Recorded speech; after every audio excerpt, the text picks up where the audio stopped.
Hi guys, Halina here, and Happy New Year! 2020 is finally here, and so I thought, why not review the first season of The Mandalorian? So, stay tuned.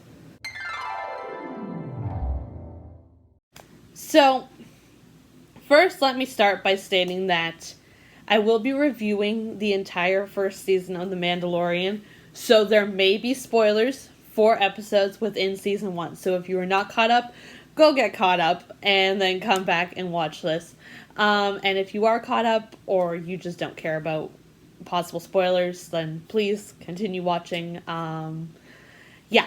So now that that spoiler warning is out of the way, so basically, The Mandalorian, it's a fun journey following The Mandalorian as he does everything that he can to protect the child, aka Baby Yoda. Don't know whether you've heard of him or not.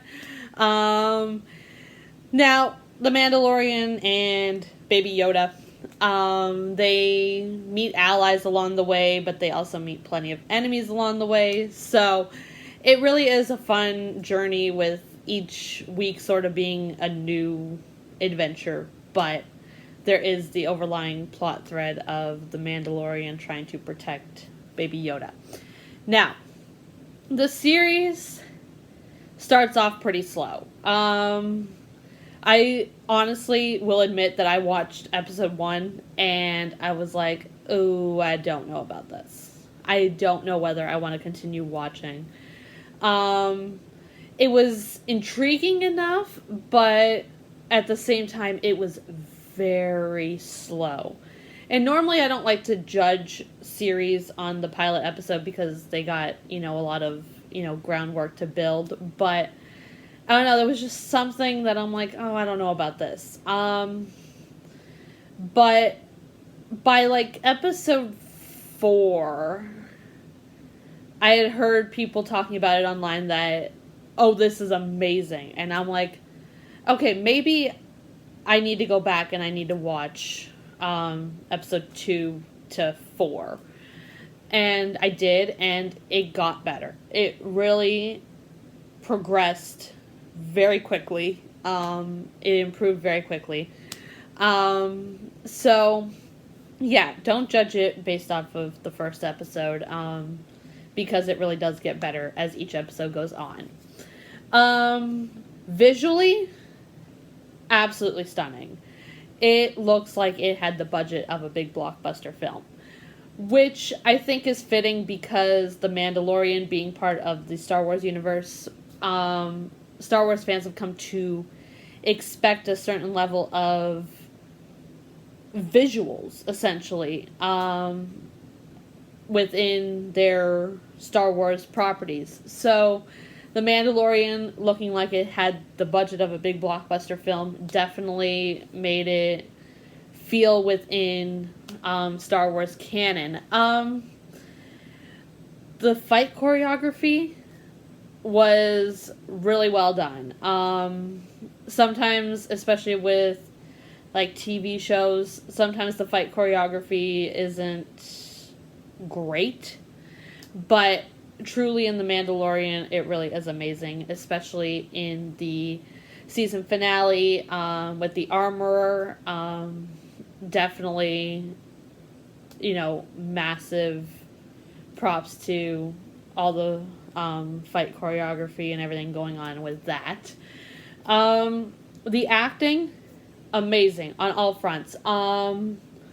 There wasn't any character, whether they were small or large, where I was like, I'm just not feeling the acting on this one. So definitely the acting is amazing on all fronts, but I do want to give a particular shout out to Pedro Pascal, who plays the Mandalorian. We literally see his face for about 20 seconds in the season finale. Up until that point, and pretty much after that point, we do not see his face. His face is covered by the Mandalorian helmet. So, to be able to act where we as an audience can feel what the Mandalorian is feeling and really become attached to a character that we literally cannot see their face.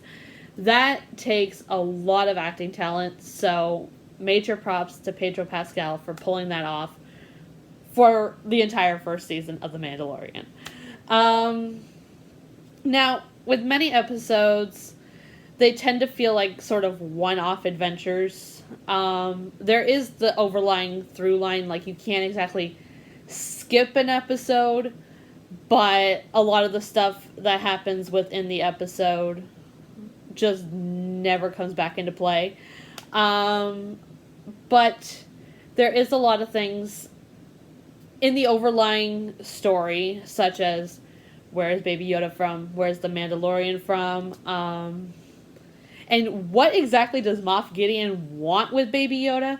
There's a lot for the overlying thing, but within each episode, there's a lot of different questions. Like in episode 5, who was the mysterious person who approached a deceased Fennec Shand? Do not know who that was. But also, how exactly did Moff Gideon acquire the Darksaber? And there are many different questions, and with that comes many theories from all different fronts. I've seen theories about basically everything Mandalorian. And with that, all of that in mind, the weekly rollout for The Mandalorian is the perfect format. Because it does give you time to sit with the episode and to think about all these different answers to all these different questions that exist, whether it be from questions within that particular episode or just questions about the entire show.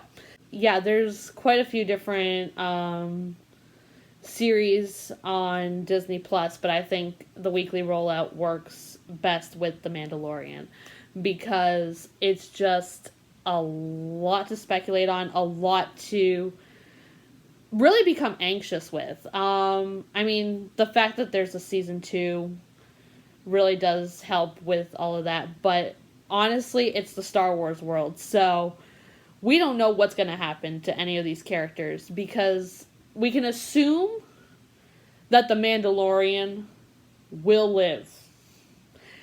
But there are plenty of side characters that exist that we don't know whether or not they would live week to week.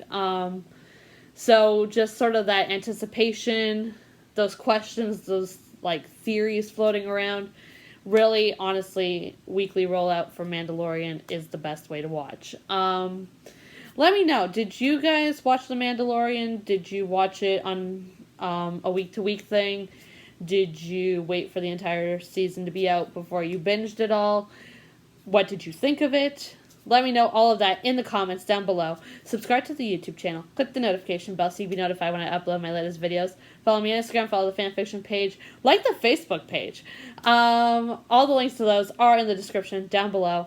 And I will see you all in another video. Bye, guys.